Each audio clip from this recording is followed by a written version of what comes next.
All right, guys, we're getting ready to get started up here. So before we get started, there are some cards out there. If anybody has any questions, you can write your question down on that card, and we will hopefully be able to answer it with our panel of experts. Okay, so give them some good questions. All right, before we get going, we're going to do a quick round of introductions so we know who we're talking about and who's talking with up here. We'll start with Mark, and we'll work our way around this way. Go ahead, Mark. Well, good afternoon. I'm Mark Sloan. I am the Homeland Security Emergency Management Coordinator in Harris County. Good afternoon, Brian Mason. I'm the Director of Office of Emergency Management for City of Houston.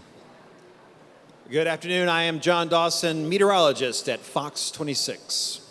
Good afternoon. I'm Matt Lanza, meteorologist at CenterPoint Energy. I don't know how I followed that. Good afternoon, Greg Babst, Fort Bend County Emergency Management Coordinator. How's it going? I am Anthony Yanez, the new Chief Meteorologist for CenterPoint Energy. And also the Chief Meteorologist at KPRC too. Please keep your seats. Travis Herzog, Chief Meteorologist at ABC 13. Hey, that's right. Hola, hola, yo soy Lluvia. My name is Lluvia, and I'm a meteorologist at Telemundo Houston. Hello, I'm Amaryllis, Cotto, and I am a forecaster for the National Weather Service and also on the side, one of the hurricane hunters. Let's make some noise! Hello, I'm Cameron Self. I also work at the National Weather Service, and I'm a forecaster. All right, thanks for our panelists. Jeff Lindner, meteorologist with Harris County. And I'll be the moderator today to try to keep everybody in line. All right, so let's just go ahead and get going. And again, if you have any questions, there's some paper out there. You can write them down, and somebody will bring them up here, and we'll hopefully answer those. So let's start with an easy one. Meteorologist. What is the difference between a watch and a warning? Who wants to take it? Okay, well, I mean, are we going to pick? Are we going to pick? Anthony? Oh, me? Okay. Oh, yeah, so a watch, very simple, is what may occur. You're getting prepared for something that's occurring. The warning is, hey, this is happening. So if you think of it like baking a cake, you've got all the ingredients in front of you. That's your watch. When that cake comes out of the oven, that's the warning. It's all together, and you got to act now. How's about the weather? Do you want to add anything to that in the weather service? Well, we're talking about hurricanes, right? So, also a little bit different with the hurricane. So when you're under a hurricane watch, that means hurricane conditions are possible within the next 48 hours. And then as hurricane conditions start to become more likely, we're talking about within the next 36 hours, hurricane conditions are going to be likely within the area that is hurricane warned. Good deal. All right, so this is a hard one. How do you communicate forecast uncertainty? Not everybody at once. John, go ahead. I think in recent years it's become a lot more comfortable to say, I'm not sure. In recent years, it seems like in days of old, we used to have to pretend like we knew everything. But with social media now and always on, all the time, I think both in television as well as social media, everybody's more comfortable with the guy on TV saying there's some uncertainty with this forecast. And I think that's, or at least I feel more comfortable to say it louder and even repeat it. But I think it is just an opportunity to look at a forecast, and if it's tropical, let's say, you can say, look, here's where we think that the storm is going to go. We're very confident in that. We think it will go within this coned area. But the intensity, I don't feel so confident in that. So that is one thing in the days when we were just doing TV, you had 3 minutes to communicate a whole lot of information, and you had to really narrow down what you said. But now I've got 30 minutes to communicate a forecast. And so we can do a lot more of that. So I think that's a big deal is just being able to say it and to really dive into all parts of the forecast, because usually it is different. Different parts of the forecast have different confidence. So for our emergency manager colleagues, how do you incorporate forecast uncertainty into your decision making? Go ahead, Mark. I'll take it. All right, so the uncertainty of the forecast, our job is to protect lives and property. And we have to be able to get that message out as quickly and effectively as possible based on the information that we're provided from our partners in meteorology, from our television partners, and what they're saying.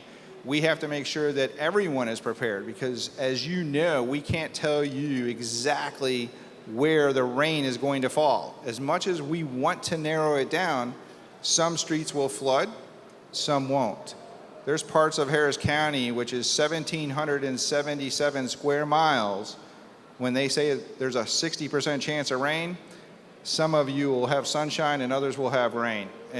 But the message is still there that we have to be prepared. So when we incorporate that uncertainty, we're communicating to a region to be prepared. We hope nothing happens, but we still have to relay that message. So we have to incorporate it into our planning as well as our messaging. I think I just want to add, so I can redeem myself from realizing I was at a hurricane conference and should have answered that as a hurricane watch, hurricane warning. But I think for us broadcasters, it's a process. So gathering all the data that we have right now, this is what we know. And we are going to watch this for you because in X amount of time, in 6 hours, we are going to have more information and more data, and then we're going to update what we told you before. So for us, we're 24-hour streaming, but it's a process. There's always new information coming in. Here's what's different from what I told you before. Here's what's new. Here's what's changed. And you're doing that process the entire time up until the certainty. But you're always walking through what the data is showing, what's the latest, and what's new, and being able to just be transparent and walk you through until you get to that point of certainty. So for us too in the National Weather Service, right, so uncertainty is a big part of our day-to-day job. But the reason why it's so important too is because weather is always changing. It's not an exact science. I mean, we're dealing with so many physics, thermodynamics in it, and it's always very variable. So it's not yet that precise that we could say at exactly this intersection is going to be raining at 1:30 p.m. So you're right, we do a range. We kind of have a region where we kind of say 60% chance, like you said, for this area. Some people will see sunshine, other people will get, a little bit of a cooling off this heat with a little bit of a rain shower. But the important thing to understand with uncertainty too is that it could go both ways. It may not happen for you, right? But maybe it will happen for you. So the big thing with uncertainty is know kind of like what to expect with the weather. If we're going back into tying it back into hurricane season, right? We always talk about how we're updating this information constantly. They update their forecasts every 6 hours. And this goes with a lot of ingredients. Like we're starting with the hurricane hunters, collecting all the data that they can, seeing certain things, certain features, rapid intensification, looking at the profile of the system. And so from there, it trickles down into the forecasts. The models are ingesting all this data. Then they build their forecast, so they kind of update, and that's why you see maybe it gets shifted to the left, maybe it gets shifted the track to the right. And so they're always tweaking these forecasts to give you the most accurate information possible, but you do have to understand that that's what it is. It's always kind of changing and variable, so you will always have some sort of uncertainty within a forecast. So how many of y'all out there in the audience, raise your hand, how many of y'all know what we talk about when we talk about that forecast cone that you see during hurricane season? Yeah. All right, how about the Weather Service? How about y'all explain what exactly that forecast cone means? So the forecast cone basically says where the center of the storm is most likely going to track. So it doesn't really say anything about the impacts. The impacts extend very far away from where the center of the storm goes. And so, if you're looking at the cone, just know that the center could be anywhere inside that cone. And technically speaking, there are times it will go outside of the cone as well, because it's based off of an error that basically says, about 67% of the time, this is where that center is going to track. So there are going to be times when the center is even outside of the cone. But just know the cone is only telling you about where the center is going. It doesn't say anything about the impacts. Can I add to that? Also, something new for this year that you're going to see is they're making the cone a little bit slimmer now too. So keep that in mind, that although it looks a little bit slimmer, keep in mind the impacts that will be felt far away from that cone. We could also have a situation, and it happens in the Gulf, where we can get a center in the central Gulf, but the winds are tracking all of the rain and all of the heavy convective stuff well to the northeast. And so you could see flooding impacts, or, let's say the center is going to go through Louisiana, but all of the flooding and all the rain and tornadoes might occur over Florida, Panhandle or something like that. So just consider that. So it's always important to kind of look at the impacts where you're located and what's expected for your area.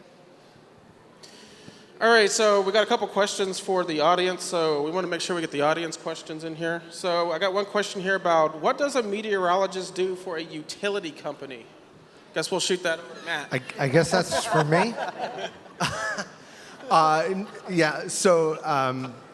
Utility companies are unique in that they have unique needs, right? And so the weather forecast that maybe anyone in the general public needs is not necessarily enough for a utility. So they require a little bit more information, a little bit more detail on exactly when thunderstorms are going to occur, where the most likely spots of lightning are going to be across the area, things of that nature. How strong are the winds going to be? Because winds of a certain level may be bothersome to the public, but may not impact us, and vice versa. So all these elements kind of go into a forecast, and importantly, it kind of becomes almost like another education for a meteorologist at some of these companies, because you're also learning about what they do and what goes into the whole restoration and preparation process.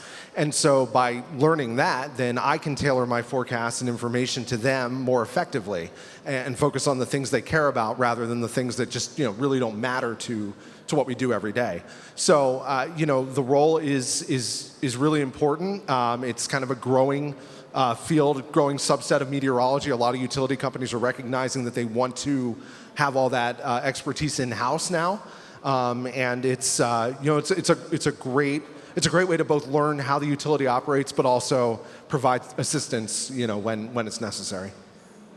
All right, so what I heard is Matt's going to keep the lights on. That's what I heard.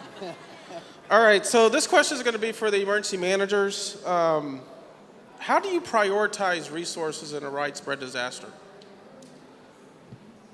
Fort Bend County, again, resourcing is everything, and it's about preparation before the incident.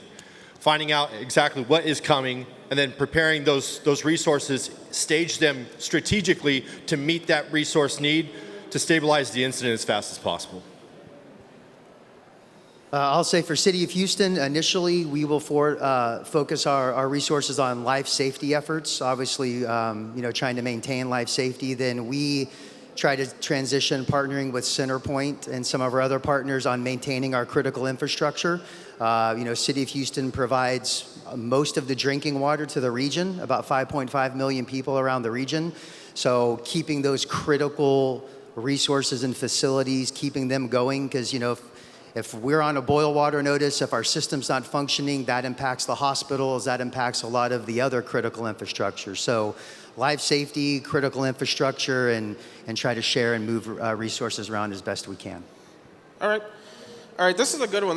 We can kind of go around to several of y'all for this one. How many people in your organization speak languages other than English? And how do you reach communities that face language barriers? I guess I can take this one. So it's actually really lovely that I work in a bilingual station. Obviously, all the information comes in English, and they've done studies for the city of Houston and for Harris County, and actually about half, if not, of our viewers or the people that live here speak more than one language, and one of them is Spanish. So as being a proud Latina and also an immigrant in this country, it's amazing to be able to provide all that information in Spanish, and also taking into consideration that a lot of these people are brand new to the area, right? They come from areas where hurricanes maybe don't affect them. So it's very important to always be educating our viewers, and especially at our station, it's not only, well, I'm Mexican-American, but we have people from Peru, Honduras, El Salvador, even from Spain. My colleague, Pablo Sanchez, the lead meteorologist, he's from Spain. We have people that watch us from Europe as well. So it's very important, I think, to be able to communicate the information for people that don't just speak English, because yes, maybe they understand some of the graphics and we have to explain literally everything to them because again, a lot of them are not exposed to flash flooding and what is rapid intensification or anything like that. So very happy to be able to bring that information to all of our viewers as well. Amaryllis? So in the National Weather Service, for many, many years, we've worked really hard with bringing a lot more awareness and all of our public statements and our messaging in Spanish as well. Now we're transitioning into other language as well, so now we have information available in Chinese and Vietnamese, Spanish, English, and throughout the years, we might be seeing more and more of that coming out because Houston is so diverse and it has all different kinds of communities, and we want them all involved, right? So for my goal is, do you understand the information I'm giving you? And if you don't understand what I'm trying to tell you, then you're not gonna get that information, you're not gonna be warned, you're not gonna be aware. So we have worked, so Yanez and I were both completely bilingual, fluent in Spanish, writing English, so we also build really awesome relationships with the media emergency managers, FEMA and all them. We work together to really bring out the messaging, bring out the communications, the safety tips and everything that you guys need to be safe and be prepared for what's to come. I was just going to say from the city side, and the county does it too, our websites and a lot of our material is actually translated into 6 languages. So we have the ability that if we post something, we use AI and some of the other tools to help translate that to a total of 6 languages for us. And I want to include, besides just languages, is that we will also do it in ASL.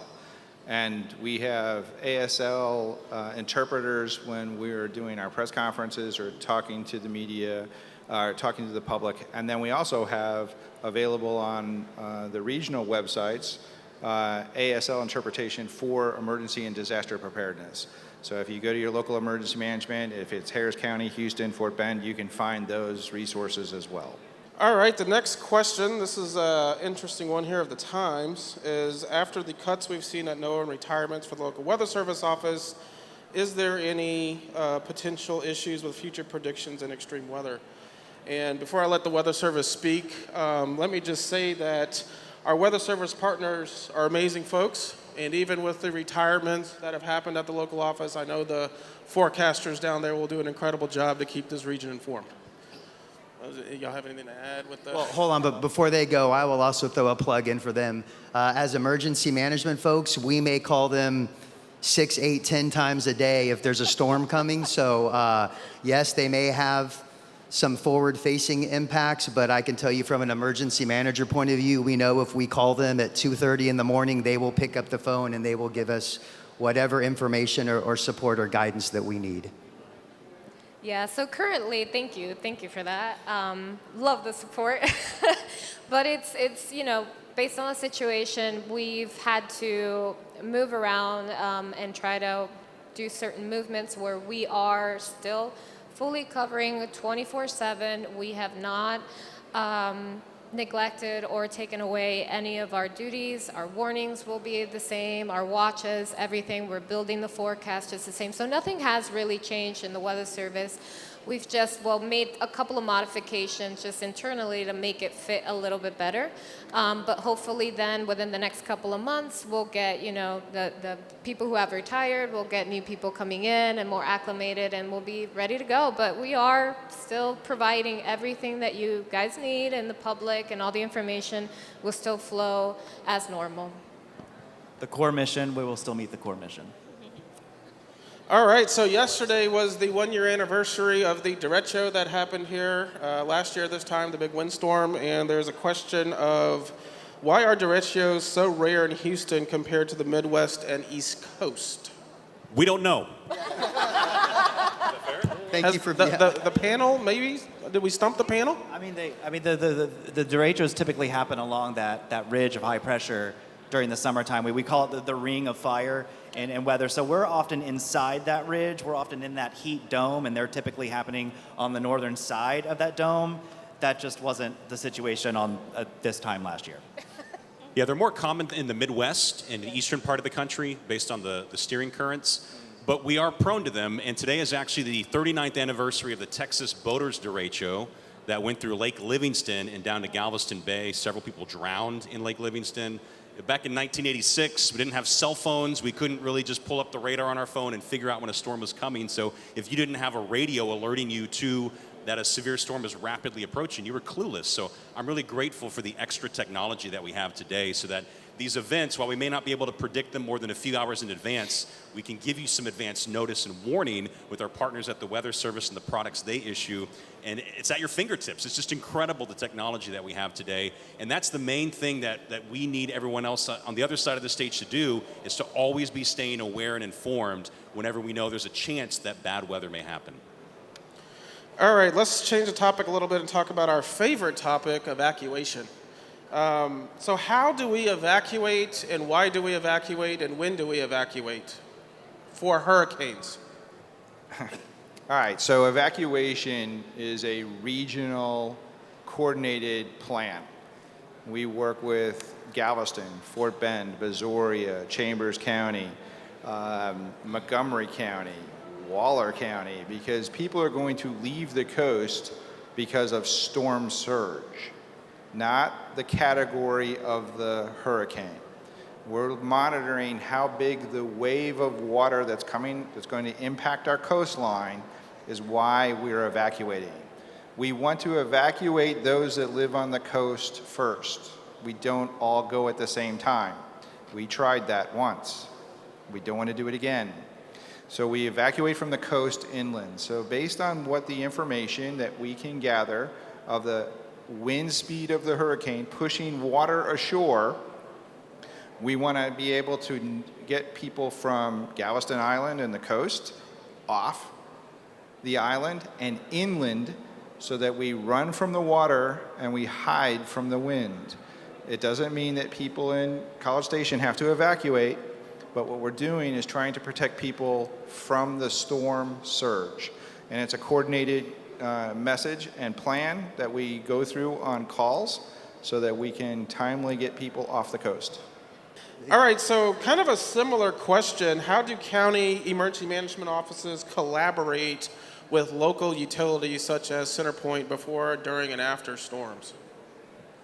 I think every single emergency management office is coordinating with their critical infrastructure partners, including electricity, including with CenterPoint in where they operate. So with Galveston, because their footprint is larger than Harris County, and each utility company has a portion of a jurisdiction, and it's important that emergency managers are working with those utility companies, if they're a water supplier, if they are a power supplier, if they're a fuel supplier, food supplier, that we work and understand who our partners are and how quickly we can coordinate together to get us back to a new state of normal as quickly and effectively as possible. So I think every single emergency manager that's doing their job is working with their partners. I would say blue sky day, preparedness type activities, we're coordinating with them. They know what our critical facilities are, where why they're a critical facility.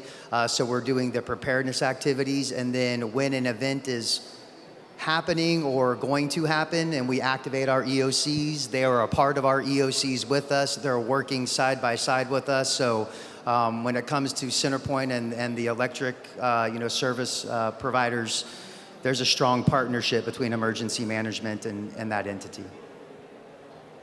So this one's going to go to Matt for CenterPoint. How is CenterPoint using modeling to predict outages in storms? Yeah, so one of the, we're doing a lot of things. One of the things we've been talking about publicly recently is installing these 100 weather stations across the area.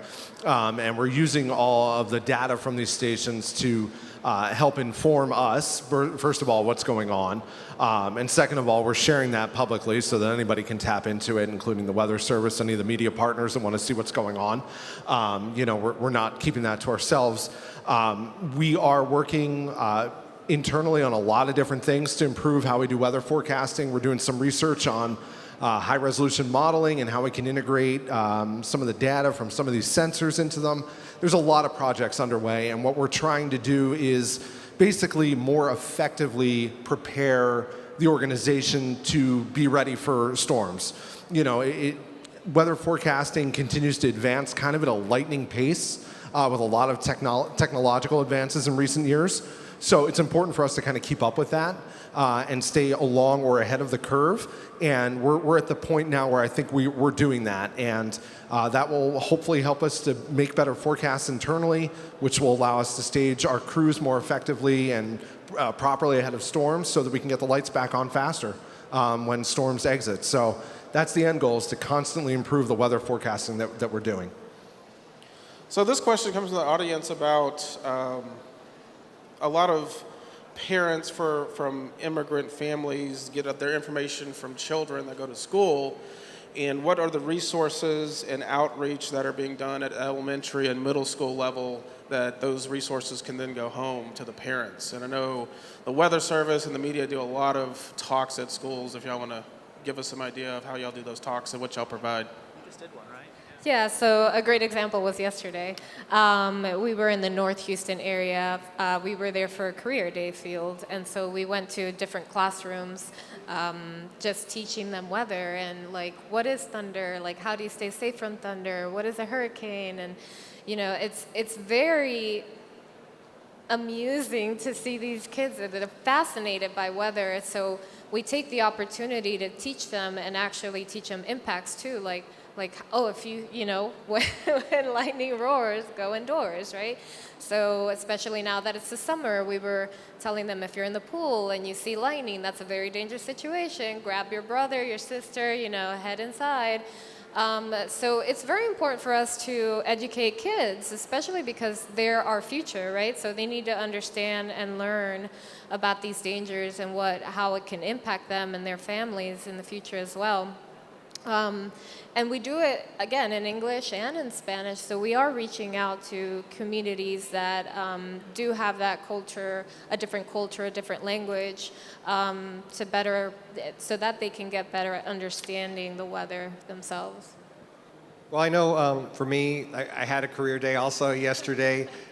It's fascinating in different neighborhoods how the kids really are the conduit between the parents and the grandparents who don't speak any English. And so these kids know 2 or 3 languages already. And when I talk to them, I'm like, okay, so it's important for you, watch TV where we're on or online, where you're getting your information, because they're the ones that are translating what we're saying to the parents and to the grandparents. And I've had some of them tell me stories about, you know, with last year with Beryl, that they were the ones who were watching, and then they were the ones that were translating the message so the parents and the grandparents knew what to do, because they were the ones that didn't know English and the kids were. And it's fascinating to see how much information they soak up, too. That's like a perfect age to really teach, and it sticks. Once you're old, I mean, there's only so much information I can intake when you're a certain age. But when they're kids, they're fascinated, they're interested, they're curious. And that's like a really important age to really reach out to them. I mean, yesterday we had second graders saying, yeah, I know hail. We're like, oh, okay. Great, awesome. So it's fun. All right, so here's one. This is a pretty good one that we can talk about. A lot of our different dissemination tools that we have is, how do you keep the public informed during a disaster? Start with OEM, we'll work our way around.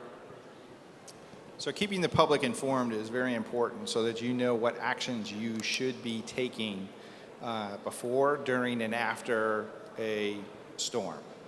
And in the county, we do joint press conferences, typically with the city of Houston, to be able to have a single voice talking about what we're doing and what actions we need you to take as a public.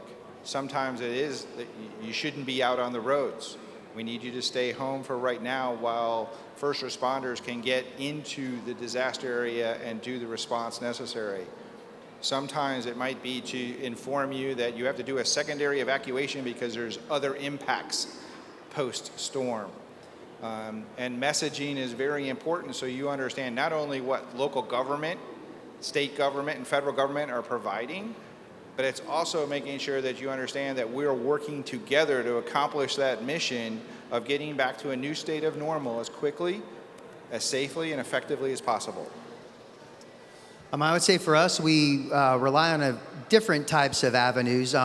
For our older folks like myself, we rely on more traditional media. They're going to watch the news. They're going to pay attention to those type of avenues. For some of our younger folks, it's a lot of the a lot of the social media, Facebook, Twitter, all those types of items. Partnering with our media folks it's very, very important. We do the joint press conferences. They'll stay after. They'll do interviews and one-on-ones. They'll push out different segments and different information. So it's really a multi-pronged approach between kind of traditional media and then making sure we're adapting to the new social media that most of the younger generation's really following. And I'd just follow up again on that emergency management side. You've got all the avenues that we've talked about. Social media is the big one. Also apps, right? Every one of us have got an app. Follow us on those apps. There's a bunch of information and notifications that go out on that app. Then there's alerting systems that you can sign up for. So find out what that alerting system is for your county or for your jurisdiction. Sign up for that alert, and you can get those alerts, and they will tell you exactly what to do and where to go when it comes to messaging. And then when we come to a circumstance of like Beryl, where it just knocks out all power and data, it's like, how do I get this information? And it's to get to that place of power and being able to have an AM radio. We think back, man, what's AM radio? And you talk to a kid now and they don't even know. So it's us older folk to say, hey, get in your car, tune into AM channel there, and whatever AM frequency that emergency management is putting out, you can get that same messaging on there. And you're going to get those notifications when everything's down. So knowing those layers of communications and knowing where to go, and then that social media output of being able to share, and that's where we all come in. We get the media's input, we share their information, they share our information so that you all are better prepared and better informed when it comes to information sharing. I think I'll add one thing. Like there's a lot of bad information that's floating around out there ahead of storms. We all deal with it, right? We've dealt with it for years. So that's why it's so important. I like what Mark said about speaking with one voice. We can all have different like quirks in how we're viewing the forecast, but ultimately we need to all kind of be rowing in the same direction. I mean, we talk about this all the time at meteorology conferences about how the landscape is what it is. But that's why it's so important that everybody plays a role and everybody connects. The media has their role, the Weather Service has their role. Being at CenterPoint, I've got my role now to kind of translate and filter through that information, and we can all kind of be speaking together. So I think given the landscape of the world today, I think we all do a really good job of trying to minimize as much of that noise as possible, and that's why we always tell people it's so important to follow all these official sources of information because that's where you're going to get the truth and not rampant, wild 10-day out speculation. All right, here's an interesting question. Do you think the recent winter storms Houston has been seeing is due to climate change, and is this our new normal? That's a great one. People love that, right? To talk about that. I've felt real comfortable lately discussing climate change more than what I've wanted to do in the past. But I think the first and most important thing is no one has the same definition of climate change. That's just it's a word that sparks a lot of interest, but it doesn't always mean we're all talking about the same thing. And I think the idea of is this the new normal?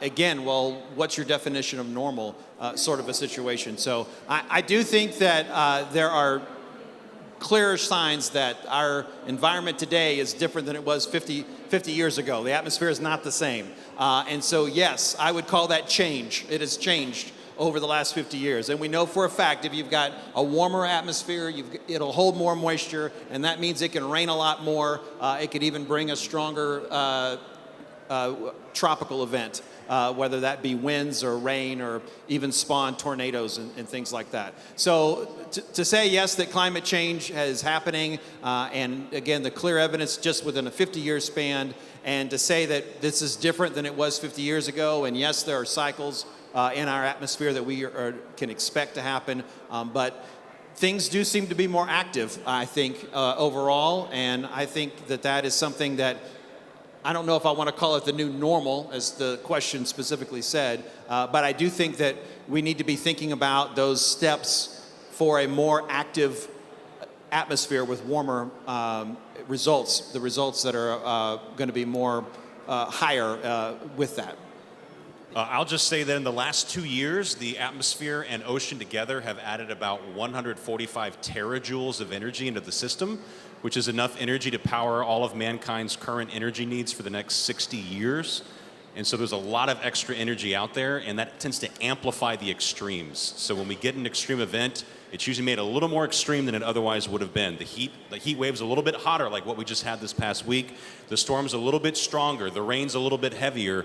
Those kinds of extremes will continue to happen, and we'll continue to see them get amplified. As far as the winter part goes, it is a little strange, right? You're thinking we're getting these cold spells, but if you look at the entirety of the winter, we're still averaging a lot warmer than normal. So we're getting these extreme punches of cold air that come in, wreak a little havoc, and then retreat. So we're not seeing the same kind of steady cool downs we would get in previous winters. So this is an interesting question, and we're getting close to the time here, but let's think about with the recent advent of AI, how is that going to impact forecasting and some of the services we all provide? I think that's going to be, in the next 5 years, a really big deal for everybody sitting on this stage. And so I don't know if we just want to go through the different agencies here and just talk about how AI could potentially impact your jobs going forward. Regarding our weather computer models, one of the cool things about AI is it's going to, like right now we use these supercomputers. They have a lot of computing power. They take a long time to create a model run, and AI eventually is going to get us to a point to where we can run these computer models multiple times a day, and have basically close to maybe even an improved performance from the global models that we have right now. Sometimes when people think of AI, they think it's going to completely get rid of the human being, but I see it more as a tool that is going to help us better forecast the weather in the future. I was at a weather conference last year at the American Meteorological Society Broadcast Conference. Maybe it was National Weather Association Conference, doesn't matter. You go to so many conferences, Anthony. And there was a company from Canada, and what they did was they actually had machine learning Travis is next to me. They took Travis, they had Travis do a few forecasts in front of a video camera, and what they did was they put Travis, not real Travis, but created Travis, and did weather, did promotions, did commercials, and Travis was at home the entire time. And they paid him money, so they basically took Travis off the air, and this new AI did the forecasts, did promotions, did commercials, and there's the technology exists to where you could actually have an app and you could get a forecast for your house and it be Travis talking to you personally, and Travis is at home not doing a thing. And so for us, and I know our company has a policy, we're not going to do that, but how long are they going to keep that policy? The technology is out there to actually get rid of my job, take the information that the National Weather Service does, make a forecast in my voice, in my image, give it to you on your app, and then I'm out of a job. But they actually promised they'd pay a little bit of money to me. But that's the danger with AI for broadcasters. I wanted to add something to that. I'm sorry. I think AI is great and it's going to facilitate our jobs in certain ways, but also I think computers are never going to be able to replace that gut feeling, that human gut feeling of, I've seen this happen before when the pressure is so much, when the humidity is so much, and yeah, maybe the computer is telling me something, but that human gut feeling that you know when something's going to happen, when something's not, is never going to go away. And I feel like with weather changing and climate as we know it also changing, I think we're going to have a job for many, many years, but AI is helping us. Yeah, and you bring out a good point where also the expertise of the Weather Service comes in, that we know the vulnerabilities, right? So we have a forecast area, we work that forecast area, and we're going to know that maybe 2.5 inches in an hour in downtown is going to be more troublesome than 2.5 inches over at Matagorda Bay. So that comes from the human perspective, the human knowledge, the experience coming in with the computers and the forecast, and then it's like a puzzle. You have to put all the pieces together. And so it's the same thing with winds. Maybe College Station will have 40 mile per hour winds, and that's okay, but for downtown Houston, where we have buildings with a lot of glass and it can be dangerous, then they might be a little bit more vulnerable. And that's the human input as well that's very important apart from AI. Maybe I'm underestimating the robots here. But I think trust is also an issue. Like, think about the self-driving cars. Like, that technology is there. And anytime one of those cars catches fire or gets into a wreck, people freak out, even if maybe there's statistics that show that that car is safer than a human driver, because people just they don't trust it. And so maybe we will trust the robots in 10 years. I could be totally wrong, but I think at the end of the day, people still trust a human being more than they trust the machine. So the crazy thing was that they presented the real person and the machine learned person. I couldn't tell the difference. You couldn't see if the they trick difference. you, yes.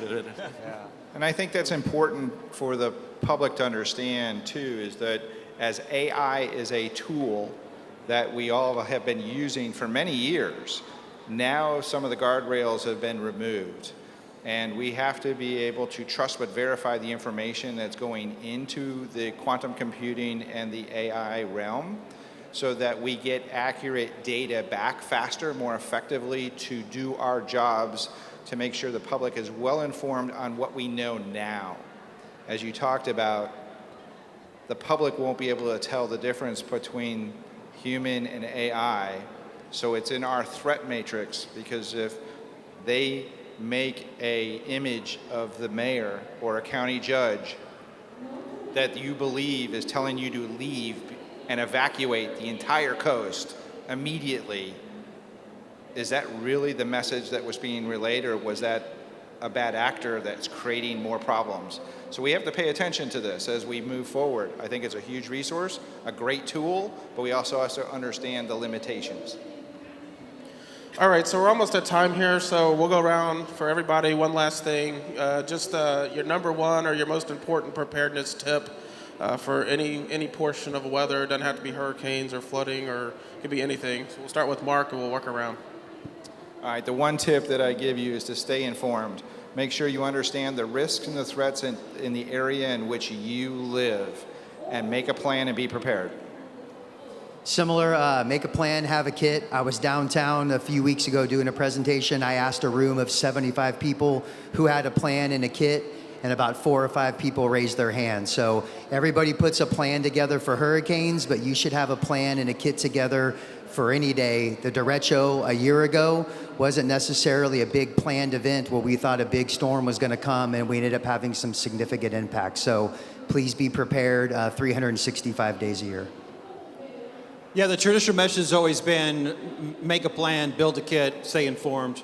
And I've always focused in the last years about the build a kit part of that. And so I think that's really important and focus. And I'm just going to take this right from Mark. The meeting that we had a couple of weeks ago, Mark said more people put more effort into a vacation planning and preparing than they do their preparedness for a whole summer worth of possible hurricanes. And just that idea of, I've never really thought through it of, yeah, you're going to look at a map, you're going to look at flights, you're going to look at transportation, you're going to fill a suitcase, and things like that. I'm like, you could take that whole concept and put it into preparing for hurricane season. So Mark said it, but I'm just going to say it here that, treat it like it's a vacation and think through those steps that you need to take to be ready for hurricane season.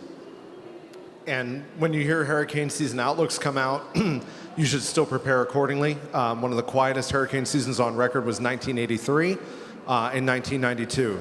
Houston got hit by Alicia in 1983. Florida got devastated by Hurricane Andrew in 1992. So it doesn't take an active hurricane season to mean it's going to be a bad year for you. So every year, treat it the same and be prepared.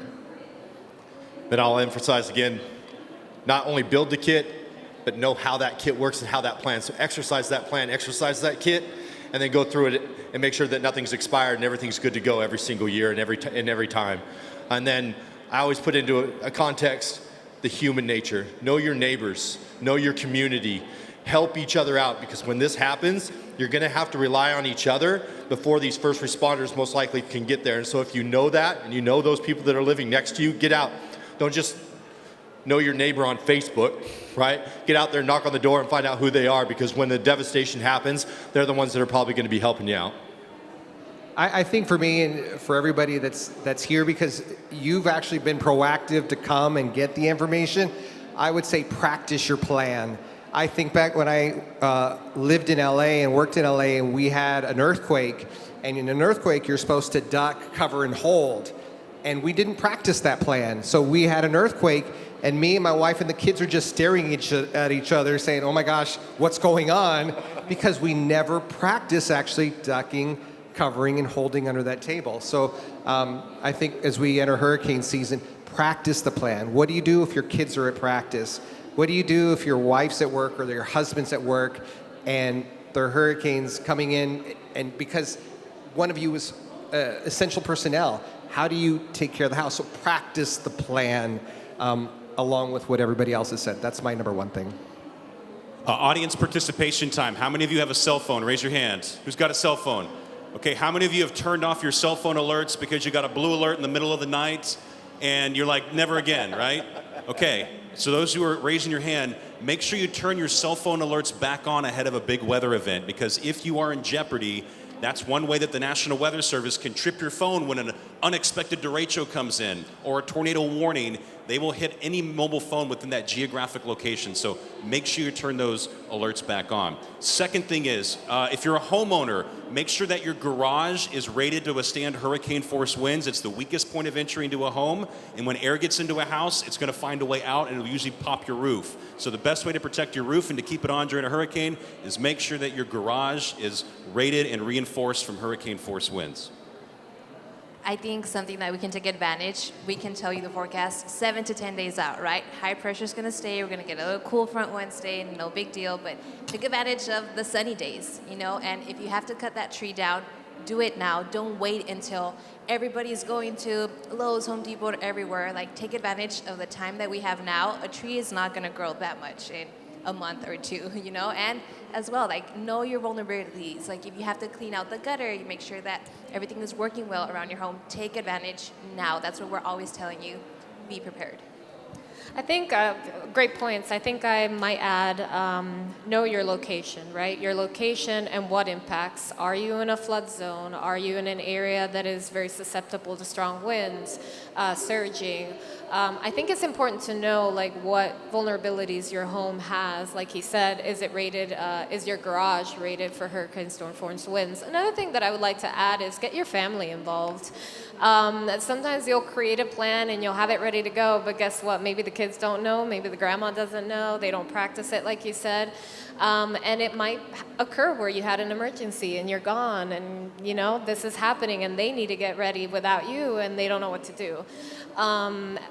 You know, phone tree, whatever you need to do. If a system is coming to Houston, do you have friends in Dallas that maybe your kids and your family can go while you stay back and work? That's something that we often find hard in the Weather Service because we need to stay back and work the event, whereas our families are then alone having to execute the plan that we've had for them, either with family or with friends. And that's how it is. We have a lot of people here in Houston that has those kind of jobs that they need to work the emergency, they need to stay behind, and their families are vulnerable to that. So get them involved, have a plan of where they can go, where they can stay for a week or so, because after the storm is actually a lot harder than during the storm sometimes, with no electricity, no running water, maybe food is limited, so it might be a little bit harder to have smaller children or lots of pets and stuff like that going on. I would say the other small thing would be get to know the forecast, right? What does it mean?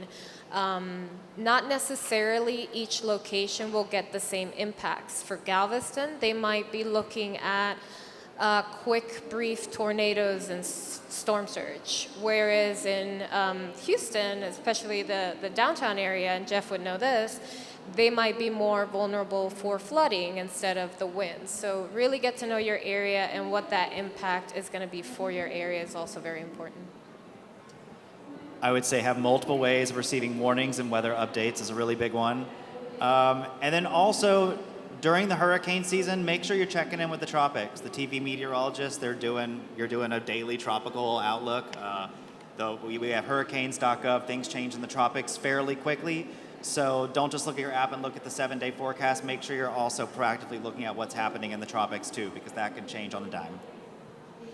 All right, and I'll add, get your flood insurance. So only about 30% of the residents in this area actually have flood insurance. It's super important. Homeowners insurance does not cover flood damages from rising water. So you really need that extra coverage, especially in this region. And it takes 30 days to go into effect. So you need to take care of that now. All right, so that's the panel for this afternoon. How about we give a round of applause to our experts? Oh, yeah, good stuff. All right, and I think at 1:15, Lance, yes? All right, at 1:15, the outlook for the 2025 hurricane season. The suspense, who can wait?